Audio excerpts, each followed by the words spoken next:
తెలంగాణ రాష్ట్రంలో మహిళలందరికీ ఉచిత బస్సును ఏ విధంగా అయితే ప్రారంభించారో అదే విధంగా ఆంధ్రప్రదేశ్ రాష్ట్రంలో కూడా ఆగస్టు 15వ తారీఖు నుంచి అంటే మన భారత స్వతంత్ర దినోత్సవం రోజు నుంచి మహిళలందరికీ ఉచిత బస్సును ప్రారంభించబోతున్నామని చెప్పి ఏపీఎస్ఆర్టీసీ చైర్మన్ కోనకల్ల నారాయణ గారు ఒక ప్రకటనలో తెలియజేశారు।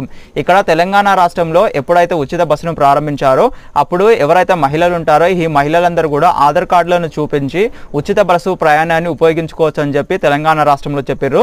అక్కడ ఆంధ్రప్రదేశ్లో అయితే ఈ ఆగస్టు 15వ తారీఖు నుంచి ప్రారంభించిన తర్వాత కేంద్ర రాష్ట్ర ప్రభుత్వాలు ఒక ఐడి కార్డు అనేది ఇస్తారు। ఆ ఐడి కార్డును చూపించిన తర్వాతనే మహిళలందరూ ఈ ఉచిత బస్సు ఏదైతే ఉందో దీన్ని ఉపయోగించుకోవచ్చు అని చెప్పి కోనకల్ల నారాయణ గారు తెలియజేశారు। అదే కాకుండా ఆంధ్రప్రదేశ్ రాష్ట్రంలో పల్లె వెలుగు బస్సు కానీ లేకుంటే మెట్రో బస్సు కానీ లేకుంటే మెట్రో ఎక్స్ప్రెస్ కానీ లేకుంటే సిటీ ఆర్డినరీ బస్సులు ఉంటాయి కదా, ఈ బస్సులలో మహిళలందరూ రాష్ట్రం మొత్తం ఎక్కడికైనా తిరగవచ్చు అని చెప్పి కోనకల్ల నారాయణ గారు తెలియజేశారు। ఈ ఉచిత పథకాల గురించి మీరేమనుకుంటున్నారో కామెంట్ సెక్షన్లో తెలియజేయండి।